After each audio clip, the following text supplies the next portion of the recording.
Hello students, let's see the fourth part from this chapter, the passive voice.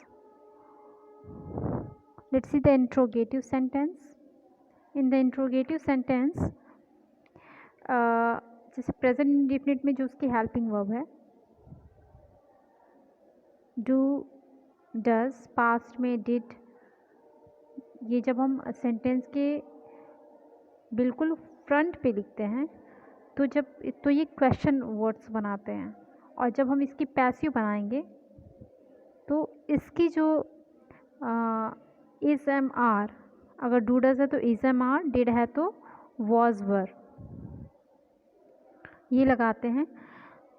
तो इसकी जो question format है वो चेंज नहीं होना चाहिए। जैसे do you read a book, अंदर के जो भी पार्ट हैं डू डज डिड को हटा के वो जैसे हम चेंज करते हैं सिंपल में, हम उसे वैसे ही चेंज करेंगे। और सिंगुलर है तो इज़ हो जाएगा, प्लूरल है तो आर, और अगर एम है तो वहाँ पे आई के साथ, चूँकि एम है तो उसके अकॉर्डिंग इसको हम लगाते हैं। Do you read a book, तो यहाँ पे चूँकि ये बुक सिंगुलर है तो is a book read by you. वैसे ही डज तो is a letter written by Ram. Did she do hard work, was hard work done by her. Did Tanu make a doll, चूँकि डिड ये पास्ट है तो सीधे आप वहाँ पे वॉज का यूज़ करेंगे। Was a doll made by Tanu, make का थर्ड फॉर्म मेड। नेक्स्ट देखते हैं, is Mohan singing a song, is a song being sung by Mohan. जैसे ही जो were is, has, will, had ये फ्रंट पे है, आप उसी में कन्वर्ट करके उसको पैसिव वॉइस में थर्ड फॉर्म लगाते हुए बनाएंगे। अब यहाँ पे ये is, am are, was, were, will, shall, has, have, had से जो स्टार्टिंग हो रहा है सेंटेंस, तो पैसिव वॉइस बनाते समय सब्जेक्ट के पर्सन के अकॉर्डिंग इसको चेंज करना है, और जो तरीका सारा है वो अफर्मेटिव जैसा ही है। Is Mohan singing a song, तो इज़ अ सॉन्ग, चूँकि यहाँ सिंगिंग है तो बीइंग, और सिंग की third form sung by Mohan. Were a girls making a noise, was a noise being made by the girls. Has she given me a book, have I been given a book by हर।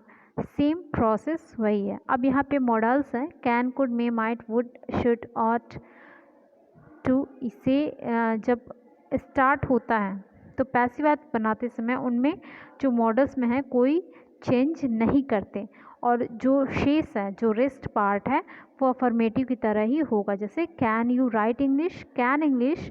अब हम यहाँ पे be use करेंगे, B E, और verb की third form. Can English be written by you. Would you help your friend, would your friend be helped by you. Must you not drive your car yourself, must your car not be driven by yourself। ऐसे ही अगर active voice का interrogative pronoun who, what, हुम से start हो तो passive voice में who co by whom में, what को विथ व्हाट में, और हुम को टू हुम में चेंज करते हैं। तो इंट्रोगेटिव प्रोनाउंस और एडवर्ब जैसे वाई, व्हेन, वेयर वैसे ही बने रहते हैं। For example who has broken the glass, तो हु को बाई हुम में बाई हुम, फिर हेल्पिंग वर्ब हैज़, क्योंकि द ग्लास है वो सिंगुलर है, द ग्लास, और बीन लगेगा हैज़ के साथ, और वर्ब की थर्ड फॉर्म ब्रोकन। ब्रोकन तो ऑलरेडी इसमें लिखा हुआ है। What made you sad, with what were you made sad. What have you read, what has been read by you. What do you do, what is done by you. अब next part, sentences with infinitive to. जैसे इसका format है subject, यानी कि आप active का first sentence I am to read this book, तो subject इसमें this book, helping verb is है, और टू भी लगाते हैं। वर्ब की थर्ड फॉर्म रीड का रेड, और बाई और आई का हो जाएगा मी। वैसे ही Lata is to help me, I am to be helped by Lata. Ram was to kill Ravan. इसमें टू जो है ये ध्यान देना, ये इन्फिनिटिव है, to kill, to help, to read. तो यहाँ पे to be killed, to be read, to be helped, इस तरीके से, और वर्ब की सीधे थर्ड फॉर्म लगाते हुए चले जाना है, और रेस्ट पार्ट वैसे ही रहेंगे जैसे कि अफर्मेटिव में चेंज होता है। अब passive voice without agent, without doer, means omission of subject in the passive voice. कोई कोई सेंटेंस ऐसे होते हैं जिसमें कोई सब्जेक्ट कंफर्म नहीं होता, जैसे someone, nobody, people, they, a man, none, anyone, everyone. इस तरह के जो सब्जेक्ट हैं वो क्लियर नहीं होते, तो पैसिव वॉइस बनाते समय बाय के बाद सब्जेक्ट जोड़ना ज़रूरी नहीं होता। Someone has stolen my watch has been stolen, बस आपको बाई और प्लस जो अदर वर्ड्स हैं उसको हटा देना है। अदर वर्ड्स मतलब जो आपके सब्जेक्ट हैं जो क्लियर नहीं हैं, बस उसको हटा देना, यानी बाई नहीं लगाना। Nobody can lift this book can not be lifted. अब यहाँ पे जैसे आप बाई लगाते हो, बाई नोबडी हो जाता है, लेकिन नोबडी चूँकि स्पष्ट नहीं है इसलिए आप उसको हटा दीजिए। People will block the road will be blocked. अब एक जो बहुत इम्पॉर्टेंट रूल है पैसिव वॉइस का वो है इम्परेटिव सेंटेंस। इसमें से एक क्वेश्चंस एग्ज़ाम में आते हैं। इसका फॉर्मेट बहुत इजी है। इम्परेटिव सेंटेंसेस आप जानते हैं जिसमें ऑर्डर हो, कमांड हो, रिक्वेस्ट हो, ऐसे होते हैं इम्परेटिव सेंटेंस। अब इसको चेंज कैसे करते हैं, जैसे इसका एक फॉर्मेट है let plus object plus verb की थर्ड फॉर्म, या इसको you are order to plus verb की थर्ड फॉर्म।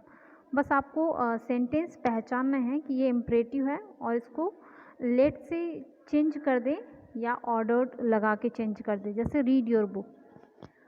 फॉर्मेट के अकॉर्डिंग आप चलिए तो लेट, फिर ऑब्जेक्ट लगाइए योर बुक, देन बी और वर्ब की थर्ड फॉर्म रेड। तो let your work be red.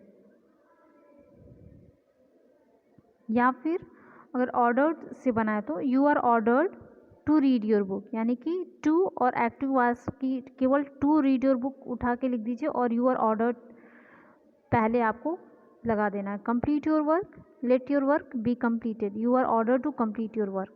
अब नेक्स्ट है रिक्वेस्ट, जिसमें बेसिकली प्लीज़ वाले वर्ड आते हैं, तो उसमें रिक्वेस्टेड लगाना होता है।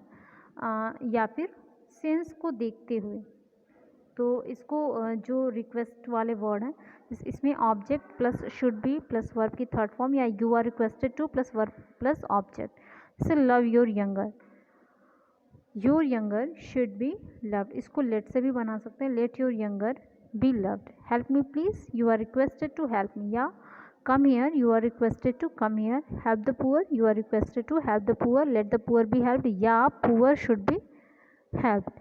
इम्परेटिव सेंटेंसेस में निगेटिव भी आते हैं, इसमें नॉट लगा होता है। इम्परेटिव सेंटेंस में निगेटिव हो तो पैसिव वॉइस बनाते समय डू को हटा देते हैं।